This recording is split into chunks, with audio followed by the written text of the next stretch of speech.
Boa tarde, dona Carol. Seja bem-vinda. Boa tarde, Henrique. Obrigada pelo convite. Deixa eu ler aqui a sua biografia que eu achei maravilhosa. Carol é enfermeira registrada e mãe de uma criança que foi diagnosticada com diabetes tipo 1 aos 4 anos de idade.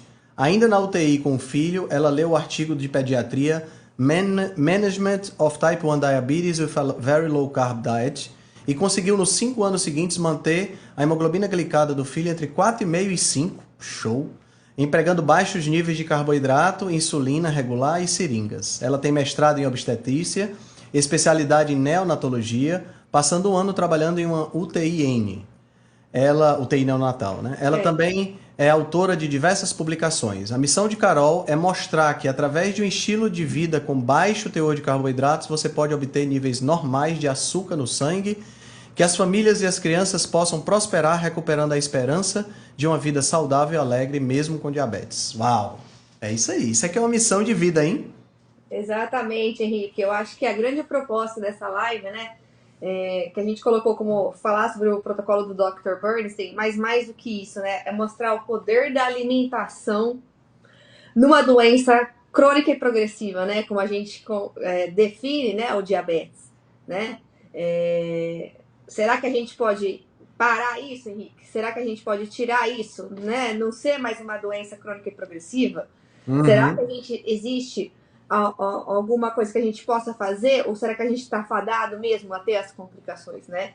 Eu Então, acho que essa é uma perspectiva muito boa, né? Da gente conseguir eliminar isso, essa história de ser crônico e progressivo e a gente não conseguir se livrar de forma alguma. Eu acho que é uma não ter excelente nada que a gente perspectiva. possa fazer, né? Que a gente tá fadado a, sei lá, terminar como a gente via antigamente, né? Os nossos avós, né? Que ou acabava tendo que fazer um laser nos olhos, ou tendo uma amputação. Será que a gente não tem nada realmente que a gente possa fazer? E como a alimentação, ela impacta em tudo isso? Porque a gente pensa, gente, a alimentação é algo que está sob o nosso controle. É algo que a gente pode fazer. A gente não depende de um segundo, de um terceiro. A gente não depende de uma medicação cara. Tá entendendo, Henrique? Então, Uhum, então essa uhum. questão, quando você me chamou, eu pensei, bom, o Henrique, ele é nutricionista, trabalha com isso, né? Então, qual que é a visão que eu posso trazer do protocolo do Dr. Bernstein dentro da prática do nutricionista mesmo? O que, que ele pode fazer? Que eu sei que tem muitos nutricionistas que te seguem, né? E tem muitos mitos na nutrição relacionados ao diabetes. Então, como eu Muitos, posso trazer muitos essa mesmo. visão da nutrição dentro do protocolo do Dr. Burns? Porque o que me instiga, Henrique, o que me fez eu acreditar no Dr. Bernstein, sabe? Porque muitas pessoas falam assim, hoje a gente tem rede social, a gente tem muitas pessoas falando sobre diabetes. Como eu vou Sim, acreditar em alguém? é verdade. Como eu vou acreditar em alguém? Então, para mim, quando eu vi o protocolo do Dr. Burns e eu vi que ele testou, que ele fez nele mesmo o experimento. Ele Ele é foi diabético sem tipo um, né? Ele ainda tá vivo, Carol? Então, Henrique, essa questão também é muito legal a gente trazer aqui hoje. Por quê? Porque o Dr. Burns ele desenvolveu diabetes com 12 anos de idade. Uhum, Quando, você pensa assim, ó, lá quando ele desenvolveu o diabetes, né, que foi há muitos anos atrás, porque a gente está, ele está com 89 anos hoje. certo. Então, naquela época, até Ou teve um seja, há outro. 77 anos atrás. Nós estamos em 2024, então foi em 1950, mais ou menos. 1947, 1957, por 46, aí. 46. Exato, 46, pronto. 46. E aí, Henrique, a gente parar para analisar, a expectativa de vida, até coloquei lá. Porque o Dr. Bernstein, com 40 anos, ele já estava com doença renal crônica de nível 3. Então eu coloquei qual era a expectativa no final da década de 1960 de uma pessoa com proteinúria na urina que ele tinha. Era de viver 5 anos. É. Era 5 anos só que a pessoa ia viver. Então, ele chegou e falou assim: eu tô cansado. Eu não quero ter que, entendeu? Deixar meus filhos. Ele já tinha uma família, tinha uma esposa que era médica, entendeu? Eu quero achar a solução para isso. Então ele resolveu fazer os testes com ele mesmo. Isso é que é o mais fantástico, né? Isso é que é o mais incrível, é essa determinação de fazer isso. E hoje, com 89 anos, porque se a gente pegar historicamente, Carol, 1946, a própria insulina tinha sido descoberta há um pouco mais de 20 anos. Então, quer dizer, a gente tinha tudo muita novidade. Não existia insulina como a gente conhece hoje, que é produzida por DNA recombinante. A gente tinha insulina que era tirada de outros animais. Então, quer dizer, era algo complicado para uma pessoa com diabetes tipo 1. O diabetes tipo 2 praticamente não existia ainda, né? Que é o diabetes que vem por conta de síndrome metabólica, essa coisa toda. Então, quer dizer, as pessoas com diabetes tipo 1 tinham um prognóstico realmente muito ruim. E ele ter conseguido não só desenvolver esse protocolo, como está vivo até agora, né? Então isso é absolutamente maravilhoso. E pelas fotos que eu vejo dele, não só está vivo, está muito bem, né? Porque Muito não é bem. só você estar vivo, é você estar bem, né? Exatamente. Então, o que, que a gente pensa? A gente pensa assim, antigamente, né? Já que você tocou na insulina, é bom a gente lembrar, né? Antigamente a gente tinha, para as pessoas conseguirem prolongar um pouco a vida, que era tipo meses, né, Henrique? Era Uhum. uma dieta muito, muito pobre em carboidratos. Ok? Isso. Muito, muito pobre em carboidratos.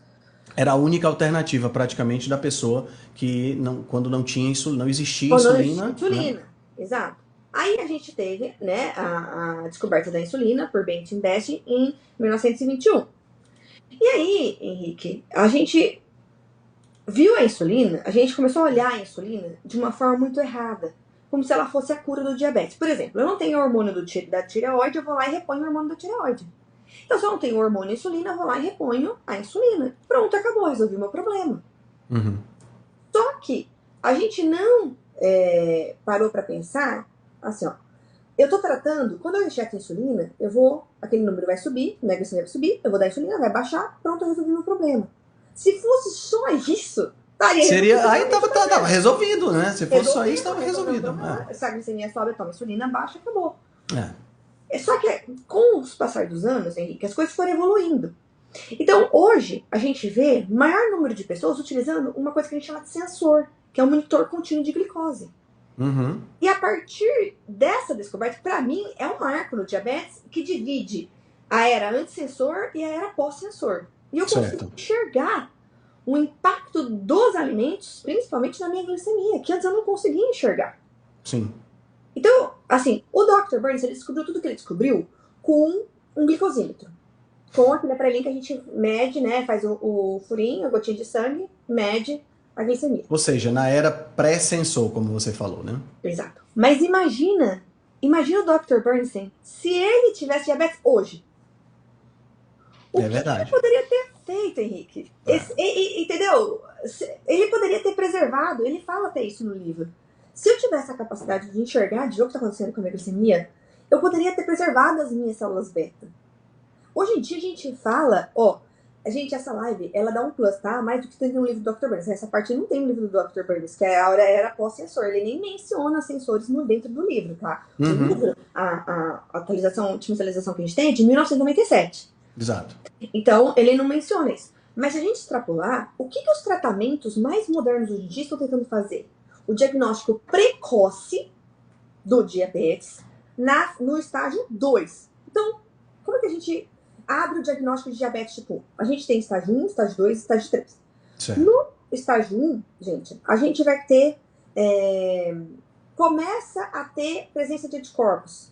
Então, a gente pode detectar, Henrique, precocemente, no estágio 1 e 2, né? A gente pode ver um anticorpo. Então, significa que essa pessoa tem chance. Se ela tiver 2, ela vai abrir 4. Entendi.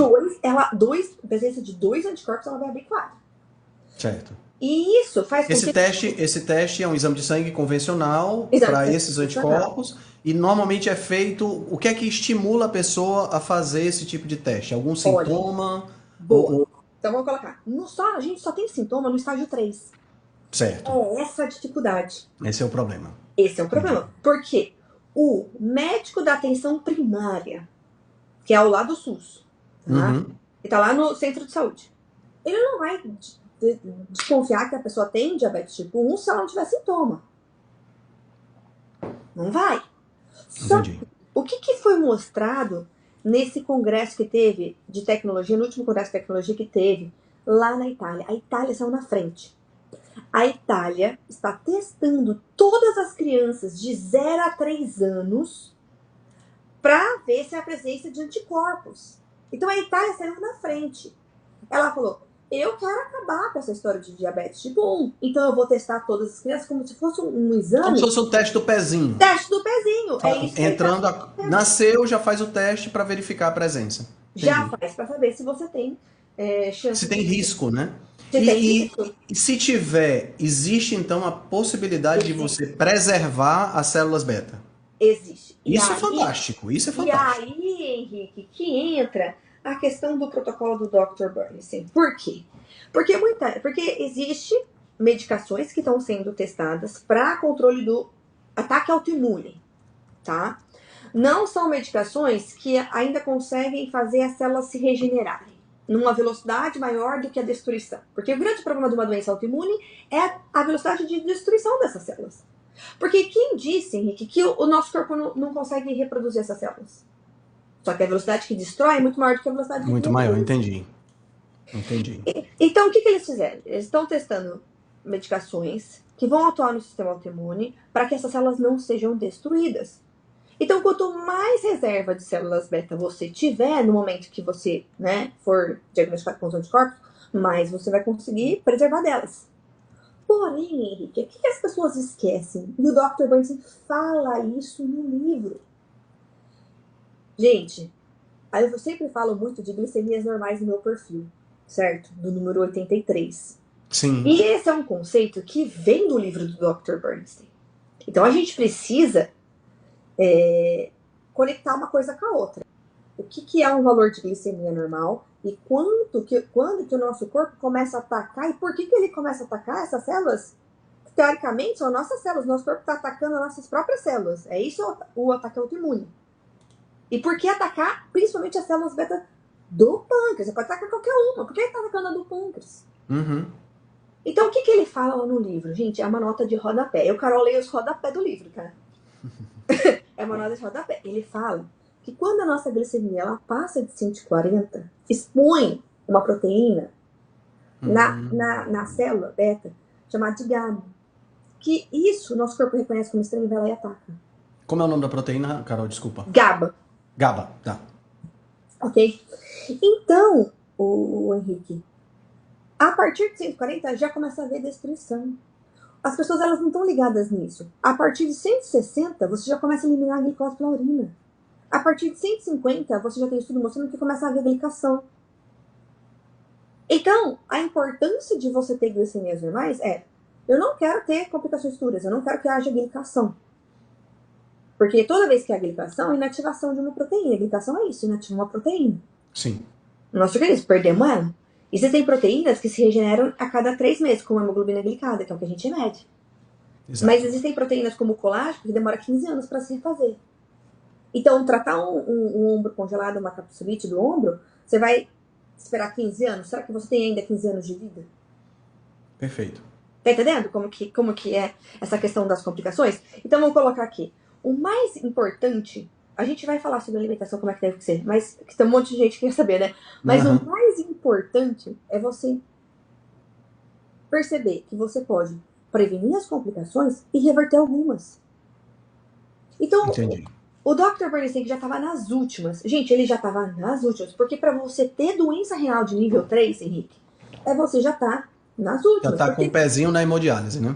Pezinho, porque não é só uma célula específica que o corpo faz a glicação. Eu só vou fazer glicação na hemoglobina glicada. Não. Qualquer proteína ele pode fazer glicação. E esse açúcar elevado, ele vai danificando nossos órgãos, vai danificando todo o sistema. Ele não escolhe, só vou danificar a retina. Não. Ele danifica o rim também, danifica os nervos, ele vai danificando todas as células do nosso corpo. Então, quando ele deu um basta e falou assim, não, eu tenho que descobrir o que está acontecendo comigo. E ele, nessa época, ele era engenheiro e trabalhava por uma empresa que fazia produtos hospitalares. E a esposa dele que comprou o glicosímetro. Porque a esposa dele era médica, ele não era médico ainda. Entendi. Então, quando ele descobriu esses achados, gente, que ele fez nele mesmo, ele poderia ter guardado pra ele. Só que ele falou, não, eu quero ajudar outros diabéticos. Então, isso me fascina demais também, porque ele poderia ter guardado, eu também poderia ter guardado as minhas informações que eu consegui, Henrique. Sim. Eu poderia não passar para ninguém. Eu já Sim. salvei a vida do meu filho, por que eu vou ficar falando? Já fez o que importa, né? Se Já pensar fiz o que assim. importa. Então, a grande questão da gente estar aqui nessa live é olhar para as pessoas que estão aqui nos assistindo e dizer assim para você, ó, existe uma outra alternativa. Muito bom. E eu queria que fosse me dada essa nova alternativa. Porque a questão é, não adianta estar escrito lá na ADA que ela aprova, que a gente tem esse manualzinho aqui, peraí que eu vou mostrar aqui para vocês. Isso aqui, ó, para profissionais, não adianta ter esse papel. Se o próprio profissional não fala isso na frente do paciente. Exatamente. Se não dá escolha para o paciente, né? O paciente nem sabe da existência. Então, a grande questão aqui é pegar isso aqui e ser colocado na prática de verdade, porque o que importa é na prática, não é só estar escrito no guideline, não é só estar escrito nas diretrizes. É esse profissional oferecer para o paciente as duas opções. Tem esse caminho e tem esse caminho. Porque então, eu, Carol, é assim, Henrique, eu aprendi como é que faz isso com meu filho, eu vi que dá certo com outras pessoas, só que eu não posso, eu, Carol, fazer ou impor para as outras pessoas. A pessoa ela tem que querer. E como é que eu vou mostrar a pessoa esse outro caminho? Eu tenho que dar esse conhecimento para ela. Ela não vai descobrir sozinha.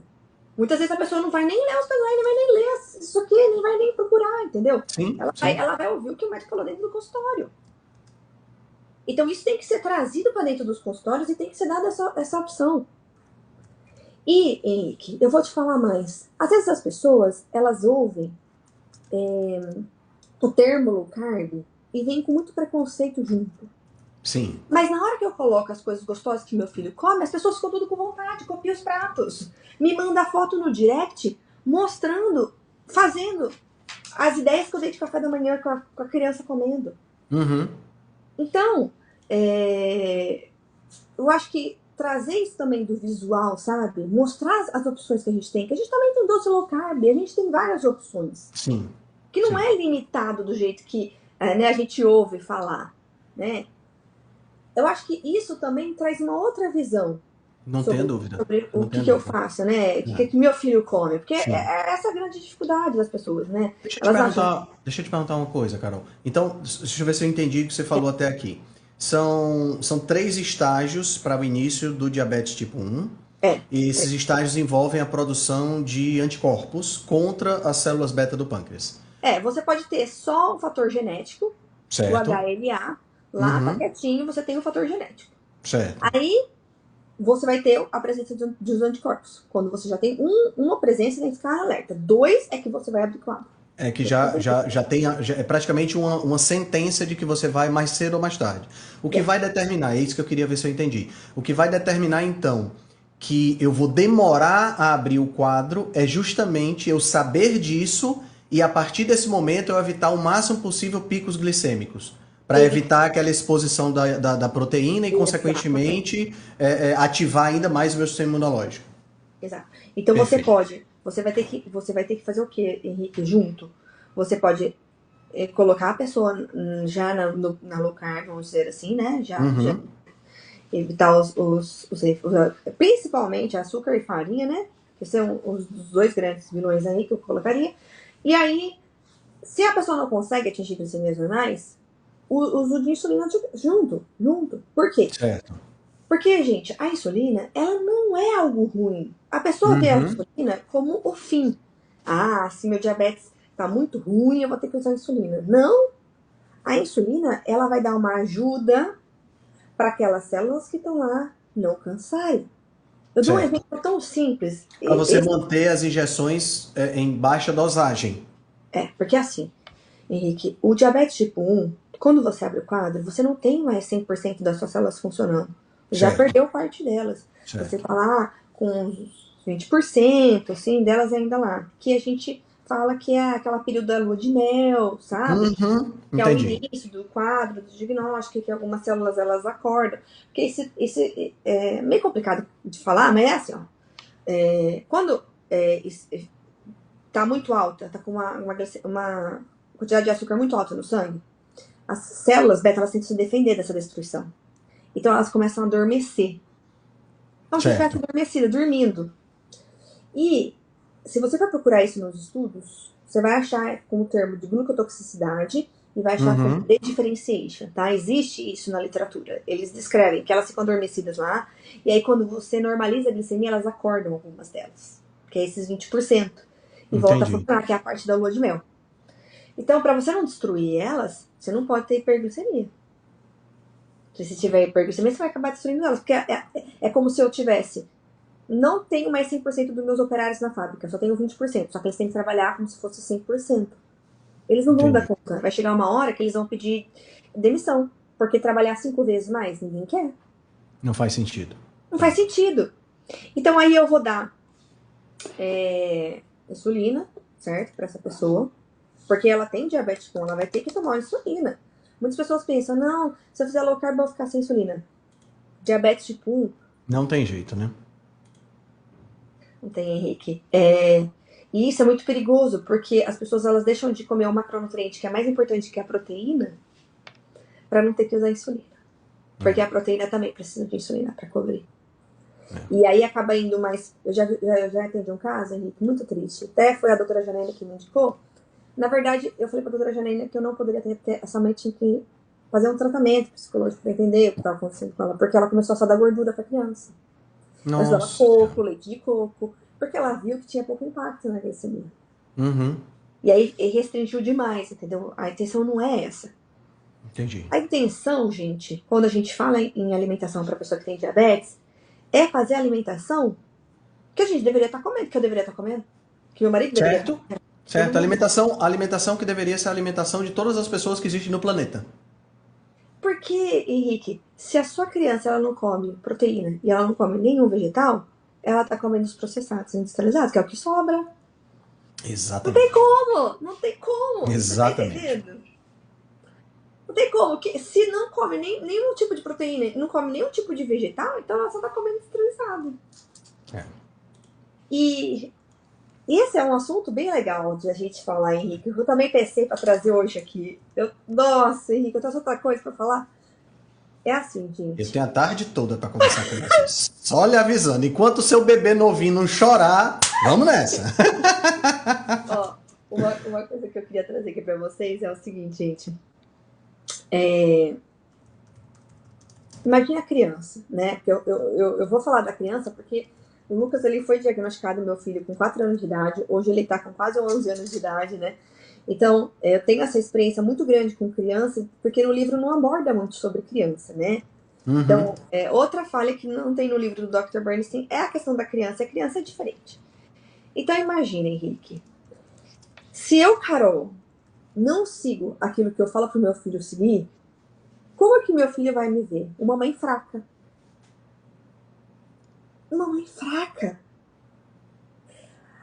A grande questão é que você se descobre viciado no carboidrato. Eita, que esse assunto é um assunto importante, viu? Esse assunto é um assunto. E o pior, viu, Carol? Não só a gente se descobre viciado no carboidrato, como a gente vê que nós estamos numa sociedade viciada. E quando a gente está numa sociedade viciada, a gente que descobriu que é viciado e quer sair do vício, a gente é criticado, a gente vai receber rebordosa, as pessoas vão dizer que a gente é radical, né? Por quê? Porque elas querem continuar no vício e a gente está mostrando que elas são viciadas, elas não querem ver. E é aí que tá a questão. O difícil, Henrique, eu sempre falo, foi para mim. Porque a criança, ela é muito resiliente. O meu filho, ele... Outro dia, acontece casos muito engraçados que a gente começa a perceber quanto que a criança está entendendo sobre a condição que ela tem. E ele me mandou uma mensagem, porque ele usa o relógio, né? E aí Uhum. ele consegue ver a glicemia, e ele me mandou uma mensagem, manda insulina. Mas eu já tinha mandado. Mas o que ele comeu, subiu muito a glicemia dele, e ele ficou preocupado. Ele ficou preocupado que a glicemia dele subiu e me mandou Ele tem que idade, mensagem. Carol? Hoje ele tá Ele tá com com 10 anos, quase 11. 10 anos. Que Então, incrível. você imagina, Henrique, você imagina ele me mandando mensagem que ele viu que a glicemia dele estava subindo e achou que eu tivesse esquecido de mandar insulina, porque eu mando insulina pra ele, né? Uhum. Pelo app do Fantástico, celular. fantástico nível de responsabilidade que ele adquiriu pelo fato de você estar ensinando as coisas para ele, né? Henrique, ele enjoou dos glucotablets, né? Que a gente corrige hipoglicemia com glucotablet, que é a recomendação do livro do Dr. Bernstein, né? A gente Uhum. corrigir de forma Esse glucotablet é feito de quê? de dextrose, Ah, certo. esse Certo. potinho aqui, Entendi. né? Que é a glicose pura. Dextrose é só outro nome para glicose. Uhum. Sim. É porque é uma coisa interessante. Por mais que você esteja usando o monitor contínuo de glicose, você esteja usando a bomba de insulina, por mais que você esteja o mais tecnológico possível, nós nunca vamos conseguir chegar no nível de refino do pâncreas. Exato, Então sempre vai haver o risco de hipo ou de hiperglicemia que precisa ficar sendo monitorado, né? exato. E aí, e a gente vai perdendo, né? Isso também é Certo. uma outra questão. A gente vai perdendo os nossos mecanismos de defesa contra a hipoglicemia. Porque quando a gente perde células betas do pâncreas, como funciona sob justa posição, a gente não perde só células betas, a gente também acaba perdendo um pouco de células alfa. Entendi. Entendi. E aí esse mecanismo fica desregulado. Entendi. Bom, aí qual que é a questão? Ele corrigiu com isso. Aí a gente comprou uma outra bala, a Marta veio aqui, minha amiga, tal, né? Falou, compra essa bala da CVS, né? Da farmácia que tem aqui nos Estados Unidos, tal, pra corrigir a hipoglicemia boa. Só que ele viu que tava subindo muito. E aí ele Hum, chegou em casa revoltado. Revoltado. Não, porque eu chupei essa bala e essa bala aí subiu muito minha glicemia. Isso aí não dá pra corrigir hipoglicemia. Então ele já tá. Ele falou assim: eu preciso de algo pra corrigir mais refinado minha glicemia, sabe? Tipo, falou em inglês pra mim. Eu olhei pra ele assim: como assim? Algo pra corrigir mais refinado minha hipoglicemia? Até ele já entendeu que não é pra ficar dando uma hiper após uma hiper. Então essas pequenas falas, eu consigo enxergar que meu filho ele tá entendendo que eu tô falando pra ele. Porque eu falo todo dia eu ensino ele. Todo dia ele chega da escola e eu falo, filho, vamos olhar esse seu gráfico de hoje, olha o que aconteceu aqui, entendeu?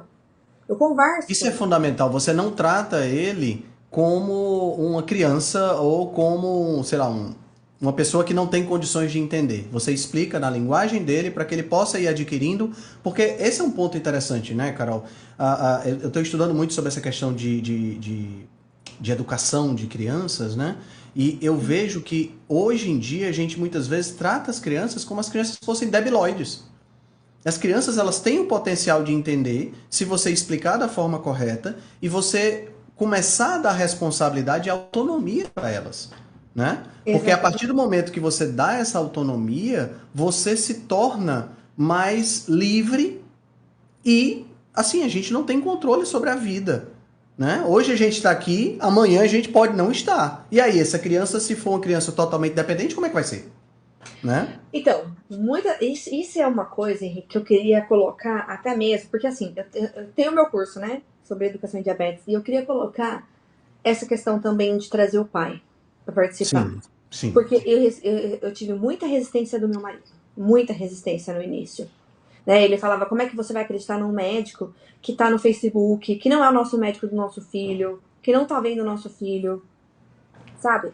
E eu vou te dizer, as E pessoas assim, é uma dúvida natural, né? Você ter essa dúvida não é algo do outro mundo, não. Né? Ele não estava querendo mal, ele estava pelo contrário, ele não, estava desconfiando porque hoje em dia a gente sabe, como você falou, todo mundo está na internet, né? todo Como mundo é que tá, você vai todo mundo tá falando saber de diabetes, né? E como você vai exatamente? saber se tá falando verdade ou se tá copiando só a AI, né? Como se tá copiando só a inteligência artificial. E aí? Exatamente. É. Né? Porque hoje em dia você pode pegar e fazer um post copiando a AI lá e pronto.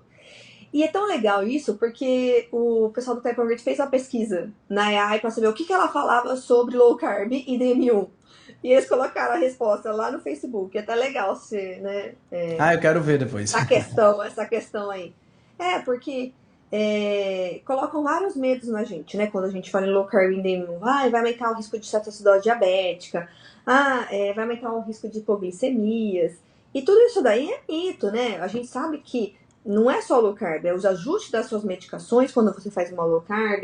Até mesmo se você tem um DM2, você vai ter que ajustar suas medicações. Se você toma, sei lá, diurético, se você toma medicação para o coração, você vai ter que ajustar. Porque a low carb, ela Uhum. melhora tudo. Ela não melhora só o valor da glicemia no glicosímetro. Não. Ela melhora a sua saúde no geral. Exatamente.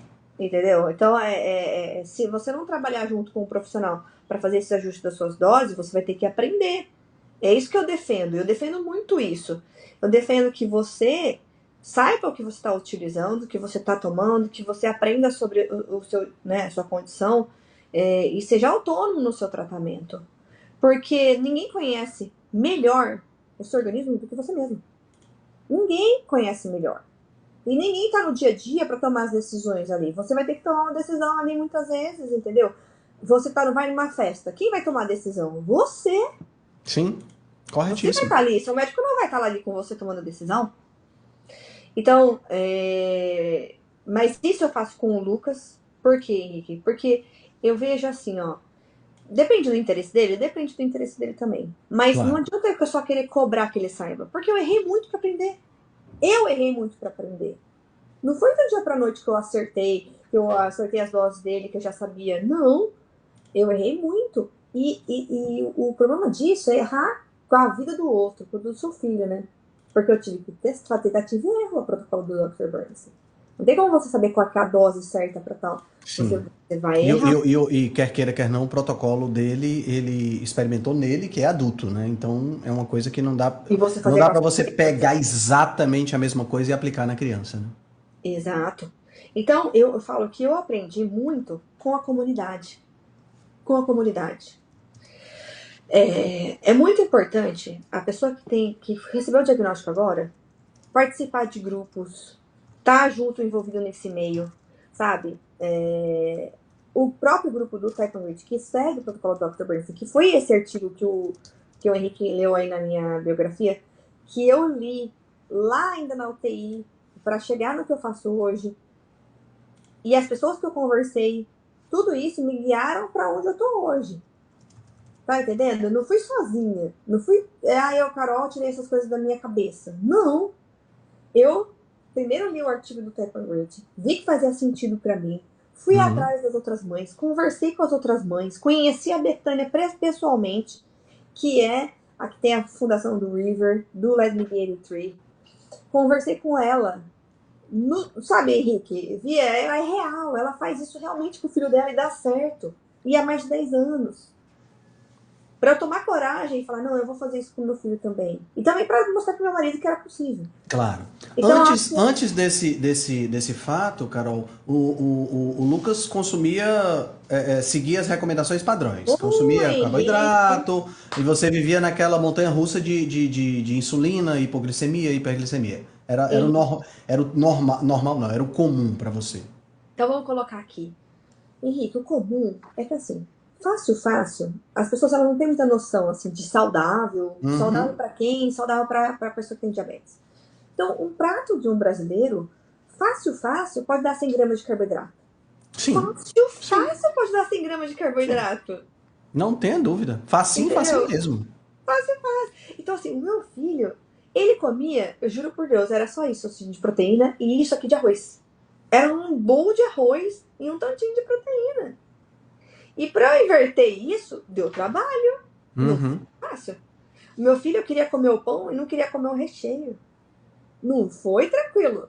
As pessoas olham pra mim e acham que foi fácil. Meu filho já nasceu gostando de brócolis de vegetais. Meu filho nunca foi uma pessoa dessa, nem de comer tanta proteína que nem ele come hoje. Não foi. E quando a gente conversou com ele, porque foi bem assim que a gente fez. Ele recebeu o diagnóstico, ele tinha 4 anos de idade. Nós sentamos com ele e nós conversamos. E falamos, a partir de agora, a gente vai comer assim aqui em casa. Então, eu dava pra ele a opção, filho, a gente tem isso ou isso. Qual você quer? Eu não dava assim, filho, o que você quer comer? É uma pergunta muito vaga.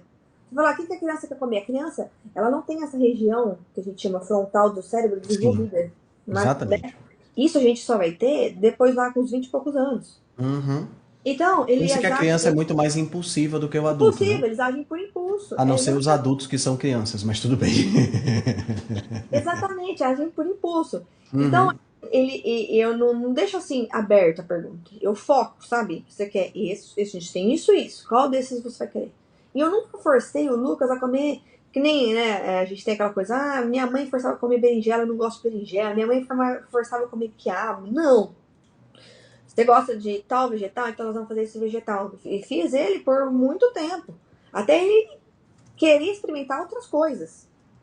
Entendi. E hoje eu posso te dizer, que hoje ele come muito mais coisas do que antigamente. Porque ele só comia um pedacinho de bife lá e um monte de arroz. Entendi. Muito mais ele come. Então, Henrique, qual que é a questão aqui? A questão é, você é o exemplo do seu filho. Você é o exemplo do seu filho.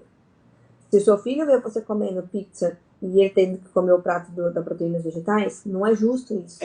Aí é você querer demais, né? Porque a criança já tem o paladar mais voltado para um paladar instintivo, né? Eu não gosto de chamar de paladar infantil, mas um paladar instintivo, aquele paladar que tem preferência por essas comidas mais gostosas. E aí você tá comendo a comida gostosa na frente dele, ainda exige que ele seja, que ele não coma, aí o pai que pensa dessa forma, ele não entendeu muito bem o que é ser pai, né? Não tem como. Então, a primeira coisa que você tem que passar para o seu filho, primeiro, você tem que mostrar que você tem um pensamento positivo sobre o diabetes. Porque no começo é uma sensação. Eu vou dizer realmente como que é a minha sensação. A sensação é de você ir no supermercado, Henrique, ter que ir de óculos escuros, porque você vai chorar muitas vezes. Você vai ler os rótulos dos produtos e você vai chorar, porque você vai achar que não tem opção para sua criança. Porque você começa. Eu não sei como que a mãe aí, né, começa, mas eu comecei assim, ó. Eu queria achar substitutos para os produtos que meu filho consumia na versão que fosse segura para ele. E eu vi que 80% do supermercado não é seguro para o meu filho. Não tinha opção. E que se eu quisesse mesmo, eu ia ter que fazer.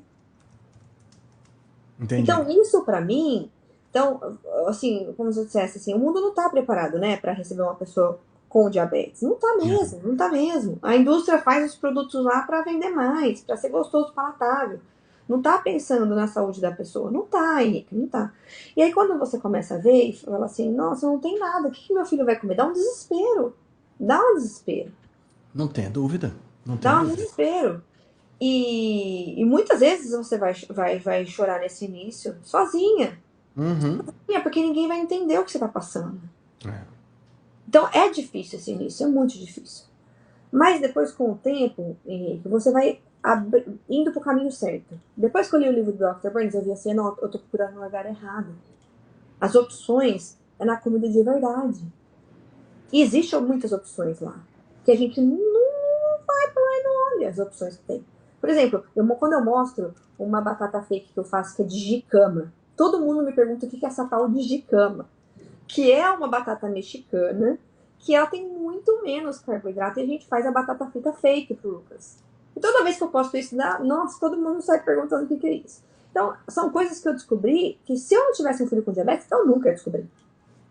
Eu nunca ia olhar para isso. Eu ia passar no supermercado e não ia nem dar bola para aquilo. Pegar uma bolinha lá, sei lá, o que é aquilo. Eu nem ia querer provar, nunca ia querer testar. Então, a gente tem opção. Só que a gente precisa se abrir para elas também. Né? A gente precisa enxergar essas opções. A gente precisa descobrir esse mundo, essa culinária, que eu falo que é a culinária low carb. Né? A gente precisa descobrir. Se a gente ficar muito só tentando achar alternativas, produtos, e ver que não encontrar, você vai ficar num looping ali chorando eternamente, não vai aceitar nunca a doença, seu filho nunca vai melhorar, você nunca vai melhorar na glicemia, porque a alimentação é a base, não tem como.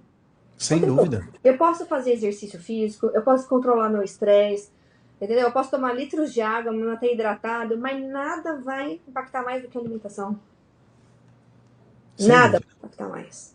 Sem Né? dúvida. Então, assim, existem maneiras da gente contornar essas situações, né? Que eu citei aqui, o exercício, o estresse, existe, a gente consegue traçar estratégias também para isso.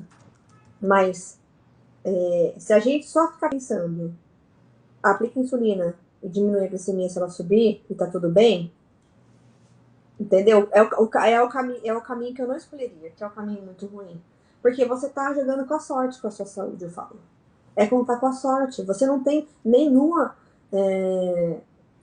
É a loteria, né? Você está apostando na loteria a sua vida. Você não tem certeza de nada que pode acontecer no futuro. E se você não pode contar que lá no futuro, a medicina já vai estar mais avançada. Provavelmente já vai ter alguma cura para mim. E eu recebi uma mensagem que eu até queria comentar aqui.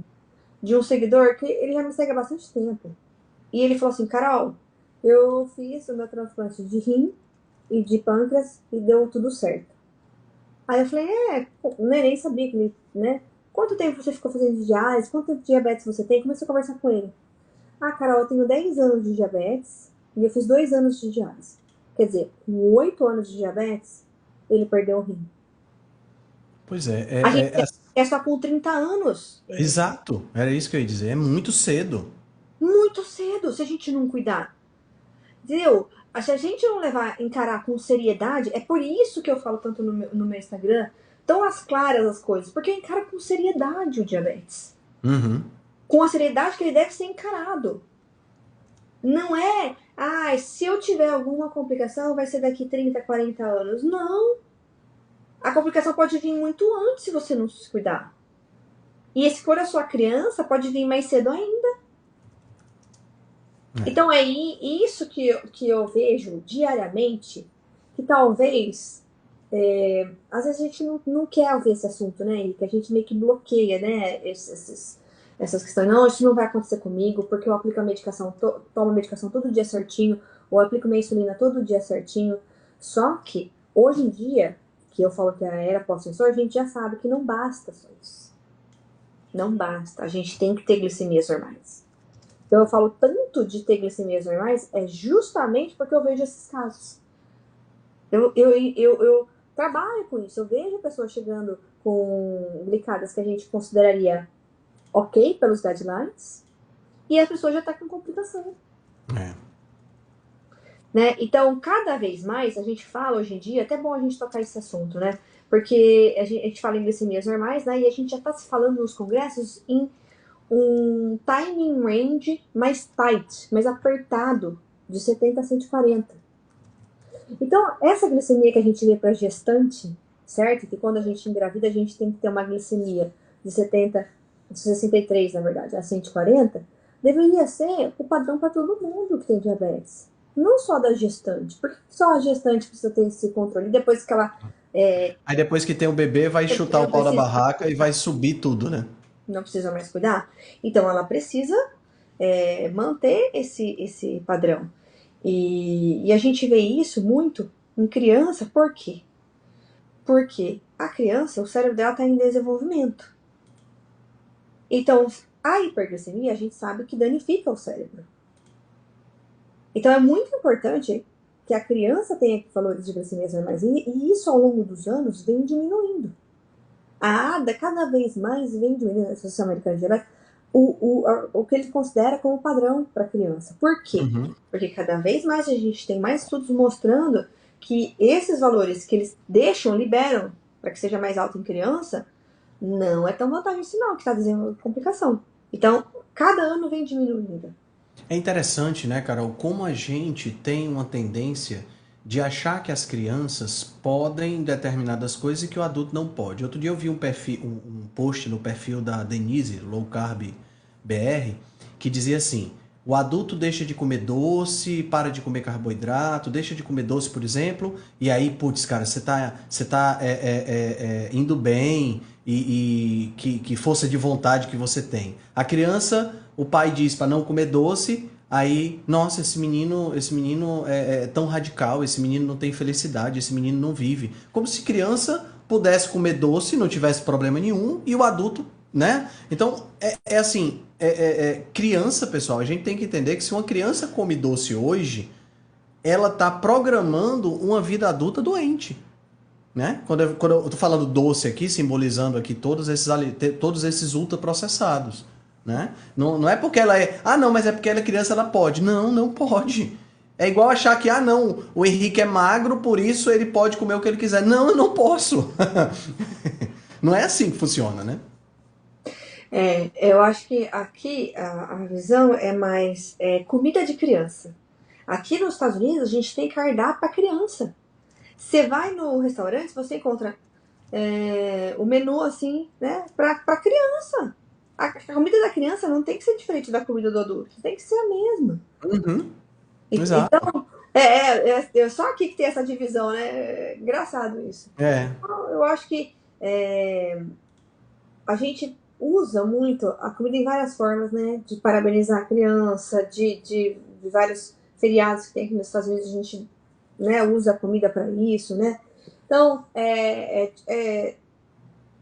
isso também tive que trabalhar bastante com o Lucas, né?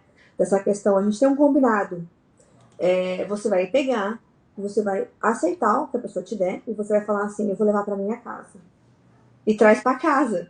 Aí no momento que, sei lá, que a glicemia dele estiver baixa, ele come um pedacinho, entendeu? Uhum. Mas ele guarda, ele não ofende a pessoa. Porque eu falei assim, é muito chato, né, Henrique, também, Sim, né? sim. Você tem que ficar se explicando, eu tenho diabetes, não posso comer, entendeu? Até explicar pra pessoa. Então, ele aceita, guarda na mochila dele, traz pra casa, e aí a gente vê o melhor momento, né, pra encaixar isso, se ele quiser comer. Ou senão, às vezes, ele nem liga, traz pra casa e a gente joga fora. Outro dia foi até engraçado, teve uma situação, teve pipoca e suco na escola. Aí eu mandei mensagem, né, meu marido que mandou mensagem pra professora, ele me mandou a mensagem pra professora, aí ele escreveu assim, o Lucas não vai tomar o suco. Eu falei assim, meu filho tá ficando esperto, é meu filho mesmo, entendeu? Porque suco, a gente sabe que vai subir a glicemia igual foguete. E ele falou, não vou tomar o suco. E foi escolha dele, entendeu? Então, é isso que eu falo, gente. A criança, ela tem capacidade de aprender. O problema tá mais em nós, sabe? Uhum. Tá mais na gente. Da gente se ver que a gente não consegue se desvincular dessas coisas. É Né? verdade. E tem muita coisa que é cultural do brasileiro. O arroz e feijão é muito cultural. O arroz e feijão é muito Extremamente. cultural. Cuscuz aqui no Nordeste é um negócio que se você falar contra o cuscuz no Nordeste, você vai ser linchado na rua, não tenha dúvida. Tá É vendo? igual falar contra o pão de queijo em Minas Gerais, entendeu? Que são ambos, Exato. tanto Ou contra cuscuz a quanto pão de... feijoada, né, ou Henrique? contra a feijoada, exatamente. E que são fontes de muito carboidrato que faz a glicemia ir lá para as alturas, né? E que para uma pessoa que não tem diabetes já é um problema, como a gente já viu aqui, né? Que os picos glicêmicos são um problema. Imagina para uma pessoa que tem diabetes tipo 1 para corrigir isso.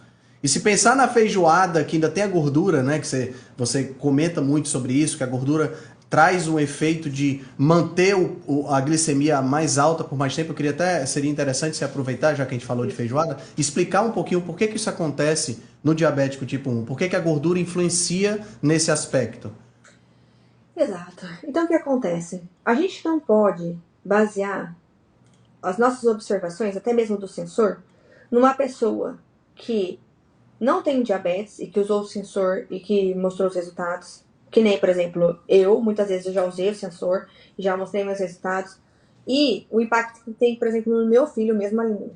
Tá? Uhum. Muito individualizado. E isso a gente também tem que aprender a diferenciar. O meu filho tem um problema metabólico que o organismo dele não vai funcionar como o meu.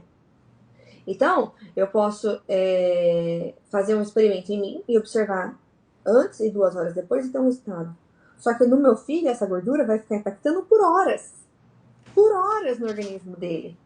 Então, a gente vê muitos testes, né, de sensor, de pessoas que fazem o teste e postam aqui no Instagram. Muitos Instagrams estão fazendo isso agora. Só que eles observam num período muito curto de 2 horas.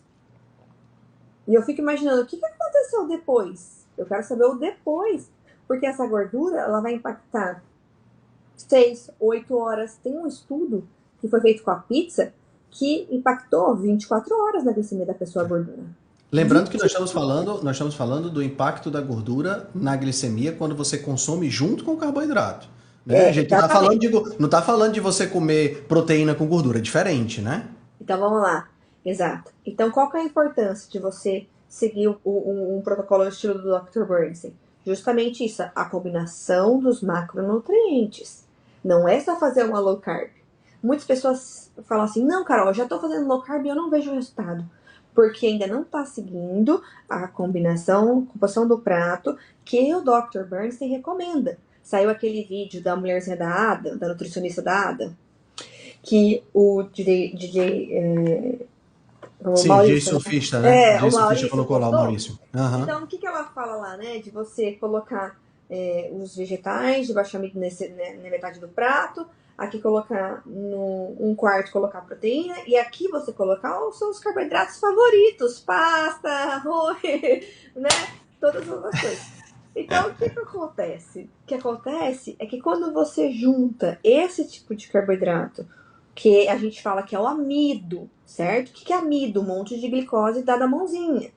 Uhum. junto com a gordura, que é o caso da pizza, do sorvete, do chocolate, todos esses alimentos que misturam, né? Os dois, você vai ter um impacto que vai subir a sua glicemia e vai ficar alta por horas. E vai demorar para baixar. Então, o que a pessoa faz? Ela faz o famoso que a gente chama de stacking, né? Eu não sei se é bem assim que fala, mas é assim. Você vai juntando as doses. Você vê que ela tá alta, aí você dá insulina. Aí você espera, e não baixa. Aí você fica com a mão coçando, nervoso, que a sua glicemia tá alta. Aí você vai lá e dá mais insulina. E vai dando, vai dando. Aí chega uma hora que você tem um crash, cai tudo de uma vez, porque acaba o efeito da gordura, abaixa Uhum. a glicemia desce, e você vai pra glicemia muito grave. É. Por horas. E pior de tudo, às vezes essa hipoglicemia vai acontecer na madrugada. Eu já peguei gráfico do Libre, com aquela hipoglicemia que não melhora. Que a pessoa escaneou a noite inteira e vai tomando açúcar. E a hipoglicemia fica por horas. Porque a insulina que a gente toma, ela não age, tem um efeito e acabou, entendeu? Rápido, que nem a nossa, que a gente metaboliza rápido. Não, a insulina que a gente injeta tem outro perfil de ação. E ela pode ficar agindo por horas. Então a pessoa vai ter esse efeito prolongado da hipoglicemia. E Entendi. aí, gente, e aí é muito grave. E aí é muito grave. Então, uma outra coisa que a low carb nos traz, Henrique, é segurança. Certo. Segurança para nossos filhos. Eu tô sabendo o que eu tô fazendo. Uhum. Perfeito. Isso é muito importante. A sua criança tá na escola, a sua criança vai dormir na casa do amigo, a sua criança vai fazer várias coisas que você não vai estar junto com ela. E você precisa ter segurança no que você está fazendo. Então, quando você usa uma insulina regular, que é a proposta do livro do Dr. Bernstein, para cobrir proteínas e gorduras, né, e os vegetais de baixo amido, se você comer mais um pouquinho de carboidrato, às vezes você precisa associar, né, uma insulina rápida aí também. Mas a maioria, se você for comer um prato low carb, você consegue cobrir com a insulina regular. Você tem previsibilidade na glicemia, isso é muito importante. Você não vai ter uma velocidade de queda brusca como de uma insulina ultra rápida, que é o que Uhum. estão prescrevendo para as crianças. Sim. Que segurança que você tem nisso? Nenhuma. Nenhuma. Você vai viver apagando fogo, correndo atrás da glicemia toda hora. E muitas pessoas não têm sensor. Henrique, eu fiz uma pesquisa esses dias, até queria comentar alguns dados aqui. Por favor. Eu mandava um e-book, né, dos alimentos, melhores alimentos para quem tem diabetes, e a pessoa Uhum. respondia um questionário antes. Só 6% do meu público usa sensor. Ainda é muito caro. Ainda é meio desconhecido e ainda é muito caro. Infelizmente, Carol. Infelizmente ainda é muito caro. Aqui no Brasil ele vai custar para você usar durante 28 dias, que seria, vamos dizer, um mês, você ainda vai gastar aí quase R$ 600. Só 6%. Então, o que esse número me mostra? Esse número mostra que o que a maioria dos influencers de diabetes estão mostrando que conseguem fazer, uma pessoa que só tem caneta de insulina, usa ainda NPH irregular e não tem sensor, não vai conseguir fazer. É, Não vai exato. conseguir fazer. Então, qual que é a minha proposta? Para deixar bem claro, para todo mundo entender aqui. O que a Carol quer? Qual que é a proposta da Carol? É mostrar uma forma que todo mundo possa fazer.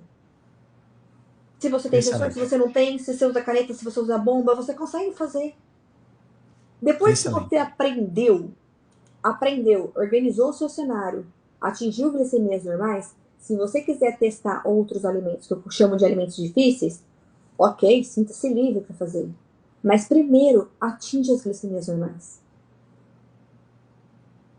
Entendeu? Eu não quero influenciar ninguém, Henrique, a começar a comer as coisas difíceis.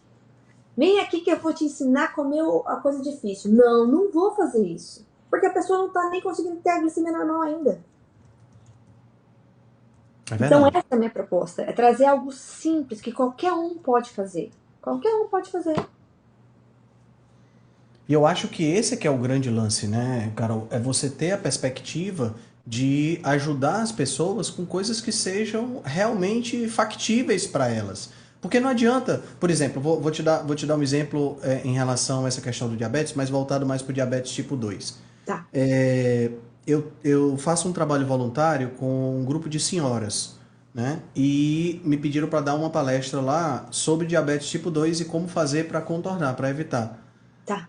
essas são pessoas que têm uma situação financeira de que elas vão para esse lugar onde eu faço o trabalho voluntário para conseguir comida.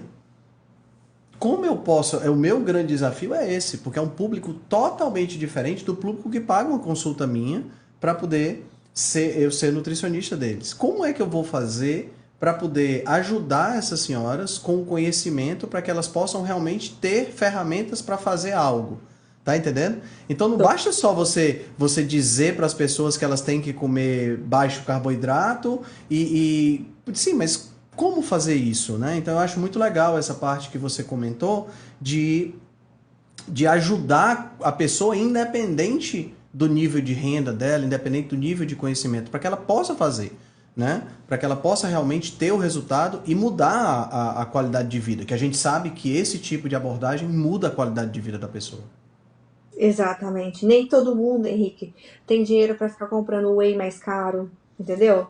Nem todo mundo. É muito fácil falar assim, você não consegue comer criança, suplementa com whey. Tá, mas a pessoa às vezes não tem dinheiro para comprar isso. Vai suplementar o orçamento dela. Entendeu? E aí, qual que é a alternativa que você pode dar? É isso que eu me preocupo muito quando eu tô mostrando. Porque, assim, eu já gastei, Henrique, e também, é a minha experiência, eu já gastei muito dinheiro em produto low carb, e que não são low carb de verdade. Uhum. Subir a glicemia do meu filho igual foguete, né? Porque existem chocolates com maltitol, existem várias outras coisas que vão elevar a glicemia e você acaba comprando achando que tá sendo... vai ajudar, né? Vai ser melhor pro seu filho, e não é. Então eu já gastei muito dinheiro e esses produtos não são gostosos. Esse que é o problema. Porque às vezes eu compro e eu tenho que comprar em grande quantidade, que às vezes não vem só um para provar. Então às vezes eu compro uma caixa que vem vários, meu filho come um e fala, não gostei. E aí, o que eu vou fazer com o resto? Já gastei muito dinheiro. Então, quando eu proponho, a gente fala, né, de alimentação, comida de verdade, comer mais bicho e planta, comer coisas da feira do açougue, é justamente para mostrar que você não precisa morar num país que nem eu moro, né, que vive de produtos, de vender produtos alimentícios. Porque é isso que move aqui a economia também, né, além das tecnologias, óbvio, mas também os produtos, né? Isso aqui gera milhões de lucro, sei lá, bilhões, sei lá quantos dinheiro, trilhões, né, Henrique? Gera isso. A indústria alimentícia, não sei nem quantificar isso, quanto que gera de lucro. É muito dinheiro. É muito dinheiro, é muito dinheiro. Eles querem passar essa imagem que se você não comer o cereal de manhã, você tá fora do contexto. Exato. Entendeu? Você não vive a cultura americana, você tá fora do contexto. Se você come diferente. Então... E aí o negócio ainda é pior, né, Carol? Aí onde você está, nos Estados Unidos, o negócio ainda é muito pior.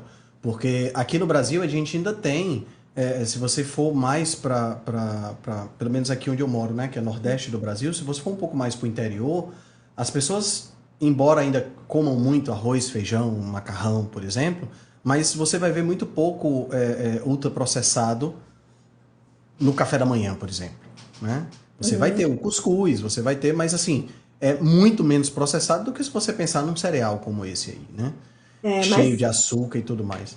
Mas a coisa tá chegando. Tá chegando cada vez. Principalmente nas lancheiras das crianças, né? Exatamente. Exatamente.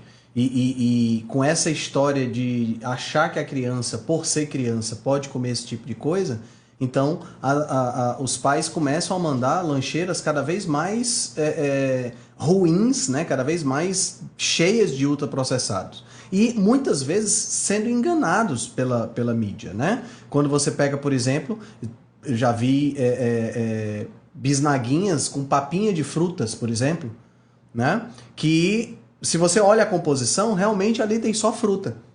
É só fruta, mas é só fruta transformada numa papa com baixa quantidade de fibra que vai fazer a glicemia dessa criança subir, como você falou, feito um foguete.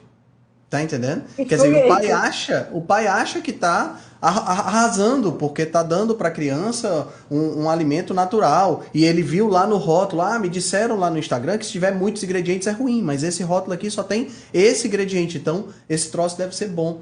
Né? Biscoitinho feito para criança que tem o disclaimer bem grandão dizendo não tem colesterol, ou é assado e não frito. Tá entendendo? Então, quer dizer, esse tipo de coisa é pernicioso, porque engana a pessoa. Outro dia eu estava vendo um vídeo do Edgar Calfá, que é um amigo nosso aqui do Instagram, e ele estava falando, agora a gente tem as lupas, né? Aquelas lupinhas que tem falando da alta em gordura, alta em sódio e alta em açúcar, que é bem questionável isso aí. Mas pelo menos essa alta em açúcar é interessante. Olha como a galera inteligente estava mostrando isso no vídeo. O pacote dos sucrilhos de leite moça, né? O cereal leite moça, aonde tem o local onde vai ter lá a lupinha é exatamente o local que você rasga e joga fora. Quer dizer, aquilo ali chama a tua atenção, mas se você comprar, aquilo ali sai da tua consciência na hora que você rasga o troço, tá entendendo? Quer dizer, são mensagens subliminares que são utilizadas nesses ultraprocessados para fazer você continuar consumindo a despeito de qualquer coisa. Exatamente, exatamente. Eles tentam burlar tudo, né, Henrique? Sim. Todas as regras eles tentam burlar. E aí, gente, a nossa questão é que se a gente não for atrás do conhecimento, né, Henrique? Se a gente não estudar, se a gente não aprender, se a gente ficar só acreditando, né, como diz o Dr. Souto na falácia da autoridade, se a gente só ficar acreditando, né, nos produtos que tem o símbolo, né, pior é esse, tem o símbolo considerado ok para quem tem diabetes. Uhum. Se a gente ficar só acreditando nisso, a gente provavelmente está indo pro caminho ruim, que é o que eu não queria que ninguém aqui fosse, né? Então, o que me libertou, né? O que me trouxe a consciência que eu tenho hoje? Primeiro, utilizar o sensor. Então, se eu tiver que dar uma recomendação, no final da live, né, Henrique, dar uma recomendação aqui para as pessoas, né?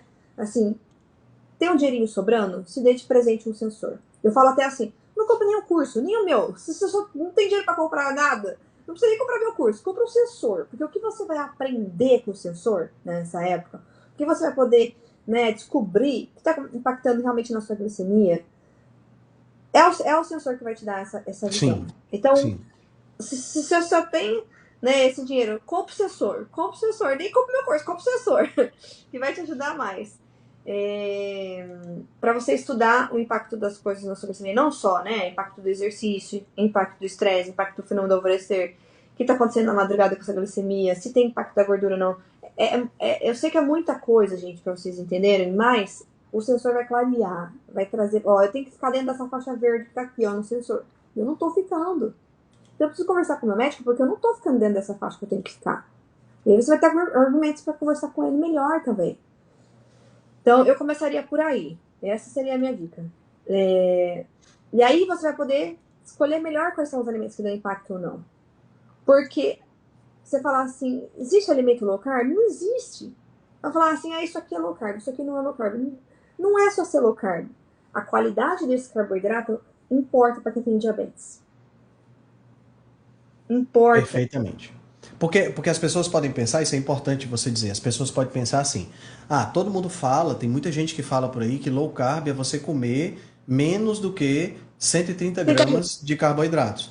Então se é para comer menos de 130 gramas, não tem problema eu comer 50 gramas de cuscuz.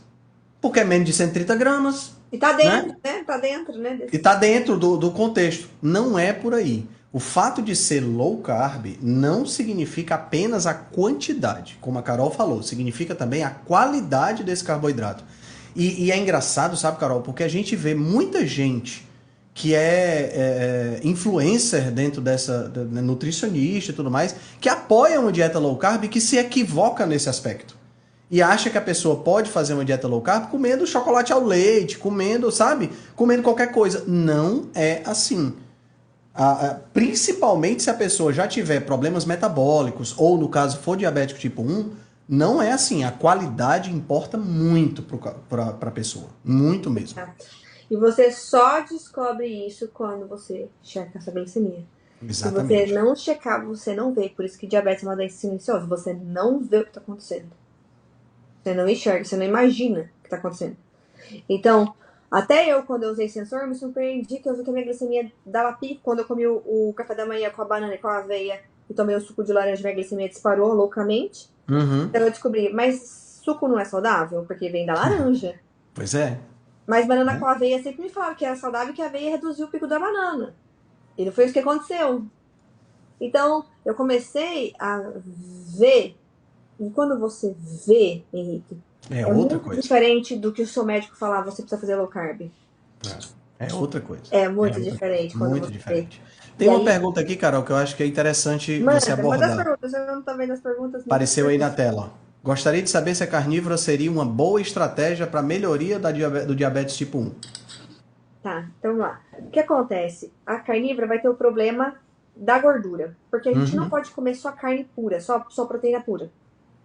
A gente tem que Até comer porque só sempre vai gordura. ter gordura junto. Sempre vai ter Você gordura vai ter junto. gordura junto.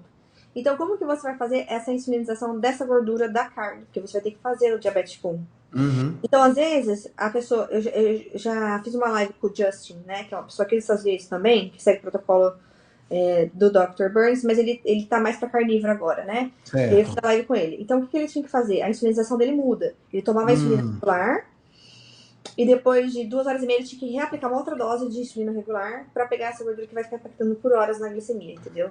entendi. Tipo de insulinização muda. Vai ter Entendi. algum benefício? Eu vou, sei lá, não vai.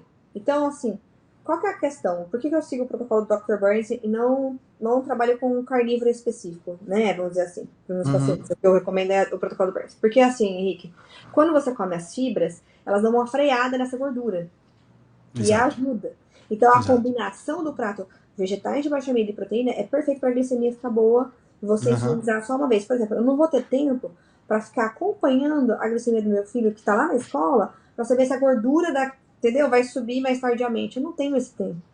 Eu quero aplicar uma insulina que eu cubra toda a minha refeição e eu fique tranquila, que eu não tenho que ficar reaplicando, entendeu? E lembrando que nós estamos falando do diabetes tipo 1, né? É. Quer dizer, a pessoa não produz praticamente nada ou Nada. nada de insulina, né? É. Então é outra realidade. Existem alguns casos de pessoas que tiveram um prolongamento da fase de namoro por conta do uso da dieta carnívora, né? Mas assim, a dieta carnívora não reverte diabetes tipo 1, Exato. infelizmente. Se revertesse seria maravilhoso, né?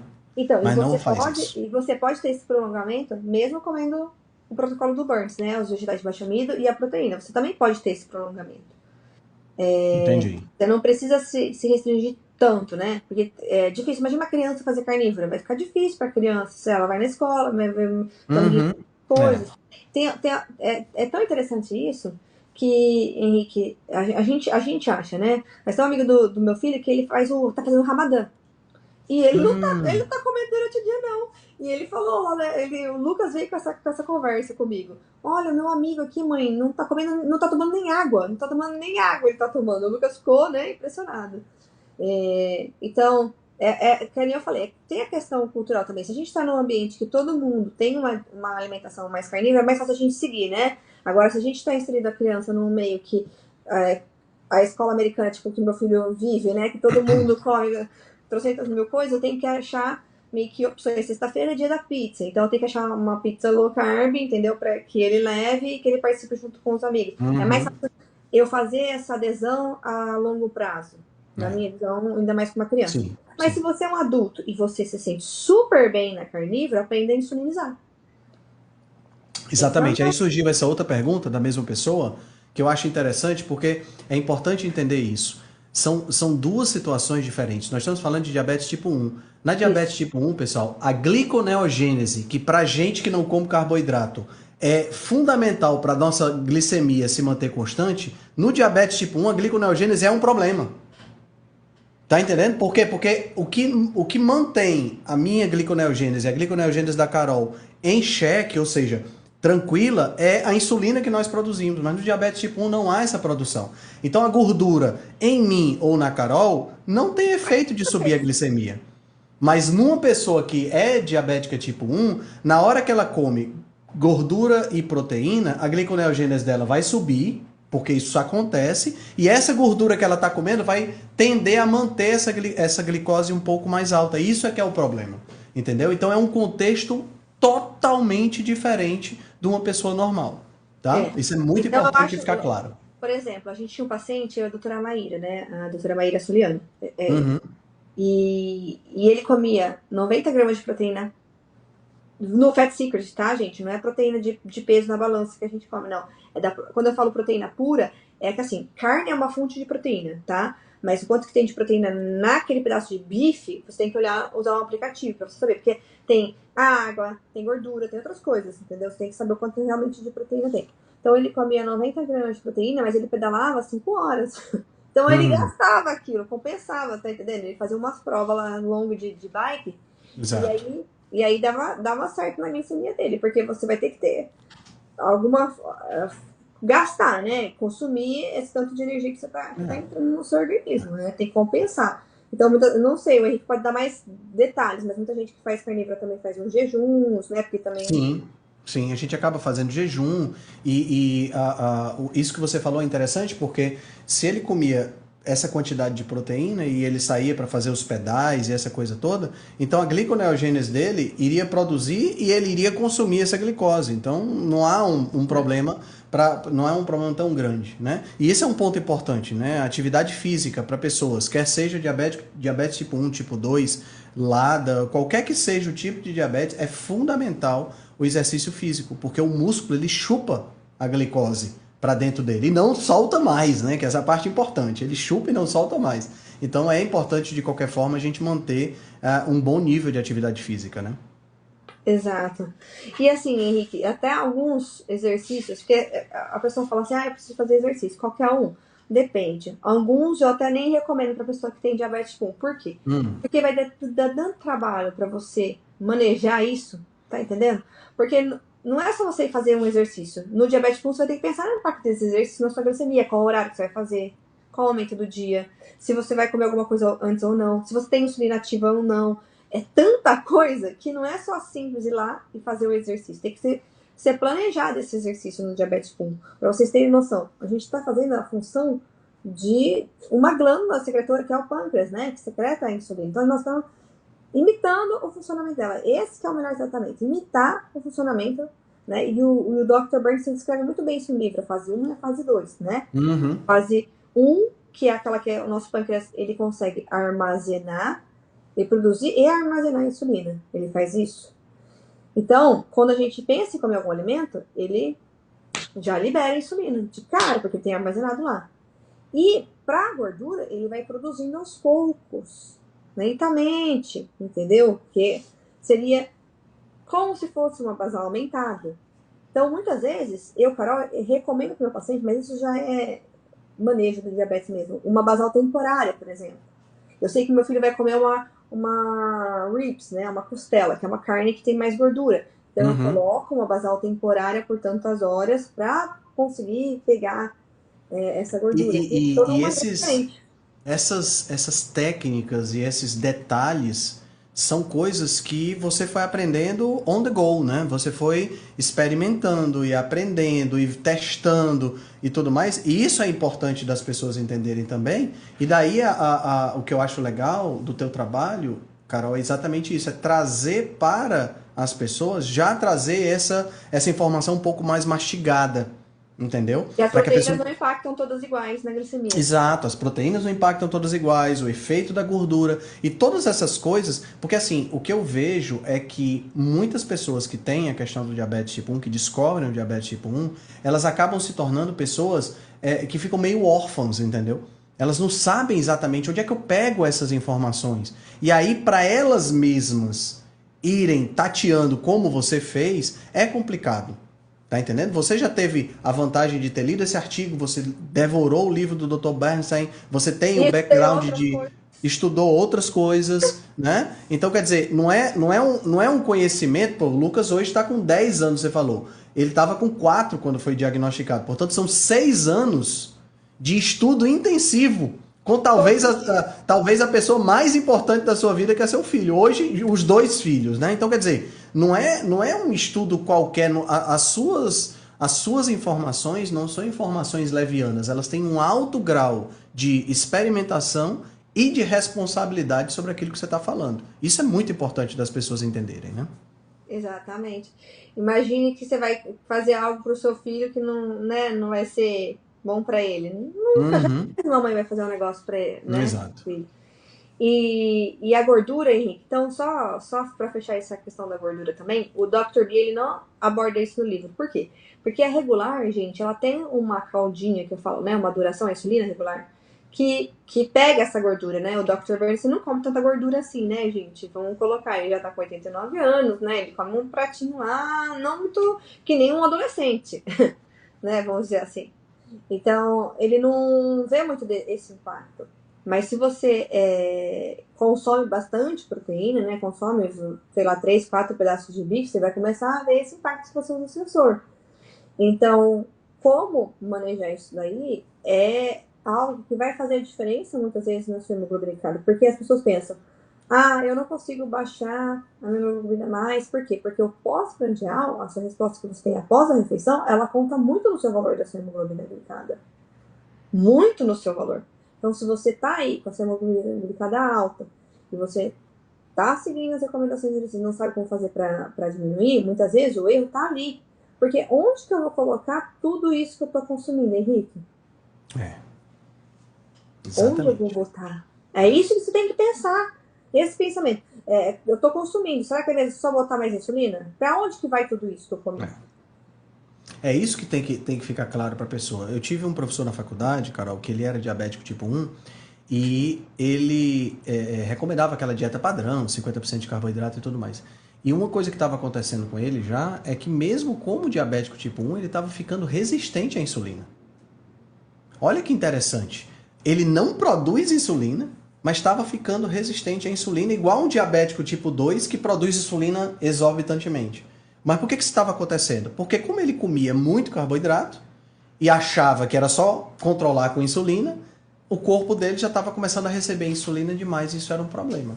Né? Então isso que você está falando é muito importante. Para onde esse carboidrato vai? Né? Então é outro ponto que tem que ser levado em consideração. E isso vai acontecer naturalmente. As pessoas de longa data com diabetes, se elas não fazem, né, uma alimentação tipo do Bernstein, elas vão ter resistência insulínica periférica. Já tem um estudo mostrando isso, que dependendo dos anos que você tem, você já tem. Teoricamente, né, os guidelines, eles permitem que você tenha até uma hemoglobina glicada mais alta, se você já é idoso, tem muitos anos de diabetes, como se isso fosse natural, que vai acontecer, entendeu? Essa resistência insulínica periférica, porque você está injetando insulina num local que o nosso corpo, que não tem diabetes, né, que a gente não tem diabetes, não tem muita insulina. A gente não tem muita insulina na periferia, eu falo. A gente tem mais insulina aqui na ligação entre o pâncreas com o fígado, na veia porta. Sim. Mas a gente não tem muita insulina na periferia. E qual que é a consequência da gente injetar anos um monte de insulina na periferia do nosso corpo? Tá entendendo? Então tudo isso tem que ser pensado. Não é somente, né, injetar insulina. A gente tem que comer o que a gente quiser. Tem que pensar também qual o efeito disso no nosso organismo. Sim. Mais uma pergunta aqui do pessoal da tribo carnívora, perguntando sobre cetoadaptação e jejum. Acontecem também normalmente no diabetes tipo 1, só que, bom, pelo menos a minha visão, que não é uma visão tão especializada quanto a sua, a questão da cetoadaptação, a questão mais importante é entender que, independente de você ser uma pessoa fazendo dieta cetogênica, fazendo low carb, fazendo carnívora, fazendo jejum, não importa, mais cedo ou mais tarde você vai ter que injetar insulina e você precisa ter consciência disso quando você é diabético tipo 1, porque você não produz. Então, você pensar assim, eu estou fazendo uma dieta cetogênica, então não preciso porque estou comendo muito pouco carboidrato. Não, você precisa injetar insulina em determinados momentos, porque senão você vai entrar num quadro de cetoacidose, né? Que no diabético tipo 2 é muito raro de acontecer, mas no diabético tipo 1, se ele não tiver atenção, é muito comum. Né? 40% dos casos que a gente descobre já se abre com cetoacidose diabética. Então, o que a gente tem que pensar? O que a gente tem que pensar? Essa pergunta é muito legal. Essa pergunta aí é de inteligente, Henrique. Esses seguidores aqui são tudo inteligentes. Então, assim, gente, a pessoa confunde a cetose nutricional com cetoacidose diabética, né? Então, tem esse erro que o Henrique falou aí. Então, o que acontece? Henrique, isso daí vai dar uma confusão, que eu já até coloquei lá no meu Instagram que isso aí vai dar confusão, porque vai vir esse Libre que mede a quantidade de cetonas que você tem também, né, de glicose que você tem. E imagina, a diretriz, se deu 0,5 de cetonas, nossa, já tem que baixar isso aí, tem que comer carboidrato. Já acha que você vai entrar numa cetoacidose diabética e você não vai. Isso daí é um nível normal. O que seria um nível muito alto de cetonas? Acima de 30 para você entrar num quadro de cetoacidose diabética. Né? E eu lembro que quando você fez o jejum, você até comentou que foi até difícil você ter um número muito alto. Sim. Né? Então, não é assim, gente. Qualquer presença, traços, né? Vendo uma fitinha traços, já tem que aumentar o número de carboidratos. E a proteína, ela pode te tirar do seu estado de cetose também. Exatamente. Então, o que eu faço? Quando eu atendo uma criança e a mãe fala que tá tendo presença e a mãe fica preocupada, eu falo assim, só você aumentar a quantidade de proteína que essa criança tá comendo. Você não precisa aumentar de carboidrato. Aumenta a quantidade de proteína que você tá comendo, que essa criança vai sair desse quadro que ela tá. Então, jejum é necessário? Eu falo assim, gente. Pro tratamento do diabetes, o que conta é ter glicemias normais. Esse é o nosso objetivo número 1, tá? Ter um número lá, 83, mais vezes aparecer. Então, preciso fazer jejum para isso? Não necessariamente.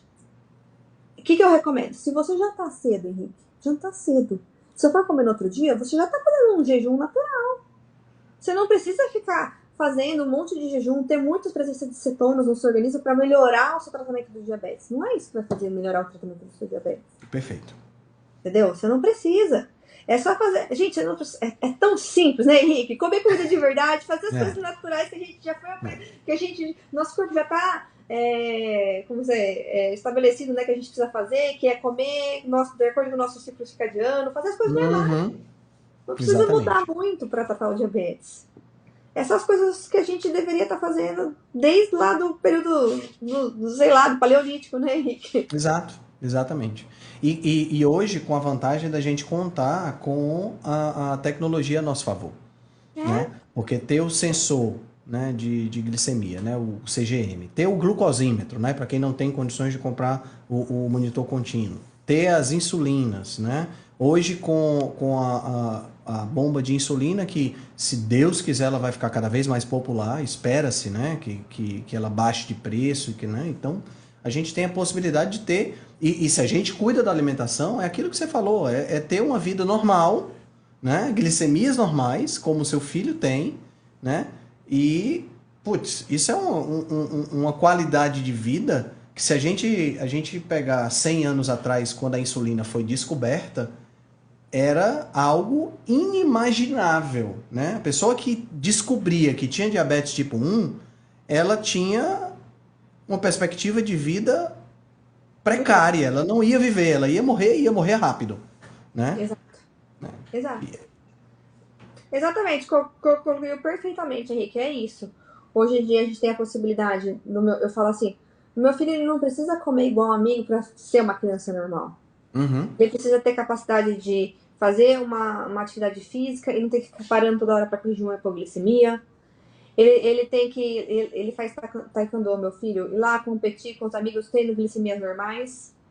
Ele tem que conseguir ir no Kumon fazer uma prova sem estar com hiperglicemia, que isso vai atrapalhar o foco, o raciocínio dele na hora da prova. Entendeu? São essas coisas que vão fazer com que meu filho não viva. É isso que o diabetes me incomoda. O diabetes não me incomoda na questão, meu filho não vai poder comer isso, porque o prazer é só 2 minutinhos que a coisa tá na sua boca, depois acabou. Exatamente. E aí você vai ter que comer outro pedaço para ter a sensação de novo, outro pedaço para ter a sensação de novo. E a sensação do bem-estar, que você termina uma refeição e você tá na meta, isso não tem preço. É verdade. Isso não tem preço, Henrique. Porque a gente não tá sentindo como mãe, mas o meu filho tá sentindo. E tem uma hipoglicemia muito ruim. Né? A sensação da morte, como o pessoal fala, né? Dá uma voltinha, o espírito e depois volta pro corpo. Exatamente. O pessoal fala isso, parece que você, né? Como se você tivesse embarcado e voltou. É verdade. É tenso. Então eu prefiro muito mais trabalhar com a segurança que eu falo, né? Com a margem de segurança. Sem dúvida. Carol, me fala um pouquinho para o pessoal, para a gente poder encerrar. Eu sei que você já está com o seu horário. Fala um pouquinho dos seus produtos digitais, como você faz a sua consultoria. Faz aí um pouquinho, fala um pouquinho pro pessoal, como é que me encontra. Faz o marketing. Deixa eu mostrar o livro, né, Henrique? Mostra. Isso, Dr. Bernes aí. Exatamente. Esse é o livro, né, dessa grossura aqui, a Bíblia do diabetes. É. Gente, o Dr. Bernstein, ele viveu na época dos mitos, todos os mitos. Se você ler o livro, você vai entender por que o pessoal fala que proteína lesa rim, e ele justifica isso no livro. Ele fala a questão, que a gente não dá tempo de a gente falar muita coisa, mas ele explica no livro a questão sobre o colesterol também e do consumo de proteínas. Então, se você tem dúvida desses mitos aí, será que eu vou fazer low carb, vai aumentar meu colesterol? Será que eu vou fazer low carb, vai lesar meu rim? Ele explica tudo. Tem o apêndice, né? Além de tudo isso aqui, ele tem umas partes dos apêndices que ele explica esses mitos. Sim. Então, é só você vir aqui ler, entendeu? E você vai. E tem versão em português. Quem quiser me manda no direct que eu mando a versão em português. É uma tradução do Google, né? Não é uma tradução oficial. Mas dá pra você entender do mesmo jeito. Olha aí que legal. E os seus cursos, a sua Vamos lá. mentoria, como é que o pessoal pode entrar em contato contigo? Exato. Então, Henrique, eu tenho a comunidade, faz bastante tempo que eu tô, né, pra abrir vaga, porque eu acabei de ter o Leo agora, né, o meu filho, e segundo filho, né, mas eu vou abrir em breve a comunidade, daí quem quiser entrar tem essa possibilidade, né, e eu trabalho pelo Dia Verde, né, que é o grupo que segue o protocolo do Dr. Bernstein aqui nos Estados Unidos, e eu trabalho juntamente com a Alison, que é a enfermeira fundadora do Type 1 Grit, né, e a gente faz um programa de coaching, né? Que eu dou consultoria durante um mês para as pessoas que tiverem interesse em aplicar o protocolo do Dr. Bernstein, né? Legal. Eu quero tentar, Carol. Né? Eu quero ver como é que é esse protocolo. Então aí você vem e faz essa consultoria de um mês. Muito bom. Muito bom. Galera, seguindo a Carol aí no Diabetes Home Guide, lá no Instagram, né? Carol, muito obrigado pelo teu tempo. Eu sei que não foi um período fácil de separar para fazer essa live, mas eu tenho certeza que o pessoal gostou bastante. Quero te agradecer demais pela tua disponibilidade, pelo trabalho que você faz. Eu acho que é fundamental o trabalho que você faz. Muito, muito, muito obrigado. Henrique, agora eu quero voltar com tudo agora, com meus posts. Eu tinha parado um pouco, né? Tava meio aleatório assim, mas agora eu quero voltar, né, e trazer bastante conteúdo. Então quem quiser me segue lá que eu vou voltar com tudo agora após, se o Liu, né, me permitir, né, Henrique? Show de bola, meu querido. Uma boa tarde para ti, um beijo bem grande.